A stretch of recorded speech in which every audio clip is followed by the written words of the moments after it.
बिस्मिल्लाहिर्रहमानिर्रहीम। अस्सलाम वालेकुम everyone and welcome to my channel. हमारे खाने आज हम बनाने जा रहे हैं बहुत ही ज़बरदस्त रशियन सैलेड, जो बहुत इजी और सिंपल रेसिपी से हम बनाएंगे। इसके लिए हमने फल लिए हैं और चंद सब्जियां ली हैं, बहुत ही मज़े की बनाएंगे इंशाल्लाह ताला। चलते हैं रेसिपी की तरफ। यहाँ पर हमने ड्राई फ्रूट्स लिए हैं, वेजिटेबल लिए हैं और एप्पल लिए हैं। यहाँ पर मैंने आलू लिए हैं और इनको क्यूब्स की शक्ल में काट लिया है।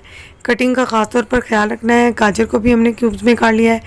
किशमिश ली है हमने, यहाँ पे बादाम, और एक टीन हमने पाइन एप्पल का लिया है।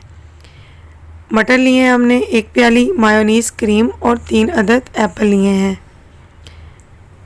सबसे पहले हम यहाँ पर मायोनीज़ और क्रीम की मदद से सॉस बना लेंगे। अगर आप अपना सॉस परफेक्टली बना लेते हैं तो आप समझ लें कि 50% जो आपकी सैलड है वो बन चुकी है। सॉस बनाने के लिए यहाँ पर मैंने 1 कप मायोनीज़ का लिया है और हाफ कप मैं लूँगी इसमें क्रीम का। क्रीम ऐड करेंगे इसके अंदर, बहुत ही ज़बरदस्त सॉस बनेगा हमारा। क्रीम ऐड कर लें, आप हाफ कप चाहते हैं तो हाफ कर लें, वरना 1 कप ऐड कर लें। इसके बाद हम इसमें ऐड करेंगे नमक, हस्बे जायका जाएगा इसके अंदर।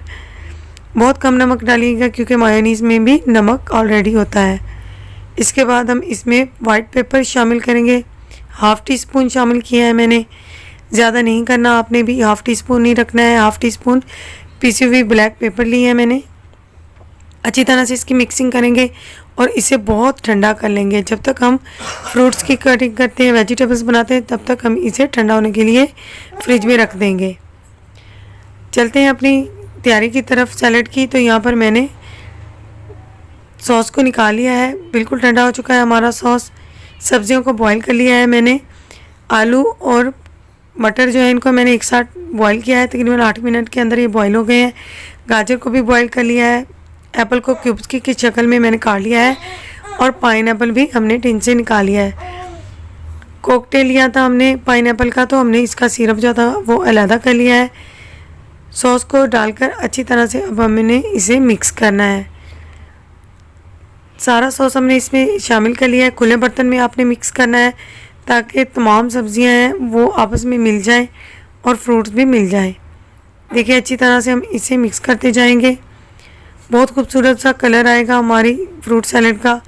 ज़बरदस्त से शक्ल लाने के लिए हमें इसे अच्छी तरह से मिक्स करना होगा। ज़रूर ट्राई कीजिएगा। मेरी रेसिपी बहुत ही सिंपल तरीके से मैंने आपको बनाना सिखाई है, इंशाल्लाह ताला बहुत अच्छी बनेगी। देखिए इस तरह से हमने इसे मिक्स करते जाना है। जैसे ही हम इसे मिक्स करते जाएंगे बहुत ही ज़बरदस्त सा और एक खूबसूरत सा कलर आ जाएगा। हमें जब इसे सर्व करना है तो तकरीबन 2 घंटे पहले हमने इसे फ्रिज में रख देना है और यक ठंडा कर लेना है। अगर आप चाहें तो इसमें पिसी हुई शुगर ऐड कर सकते हैं, मैंने ऐड नहीं की क्योंकि हम ज़्यादा मीठा मैं पसंद नहीं कर सकती। तो आपने शुगर को ग्राइंडर जार में डालकर ग्राइंड कर लेना और रशियन सैलेड में डाल देना है। हमारी बहुत ही ज़बरदस्त सी रशियन सैलेड जो है वो तैयार हो चुकी है। यहाँ पर हम किशमिश और कटे हुए बादाम डाल देंगे। अगर आपको मेरी वीडियोस पसंद आती हैं, मेरी वीडियो को लाइक किया करें, दोस्तों से शेयर किया करें, ताकि मैं आपके लिए अच्छी अच्छी वीडियोस लेकर आती रहूँ। मिलते हैं इंशाल्लाह अच्छी सी रेसिपी के साथ। अल्लाह हाफिज़।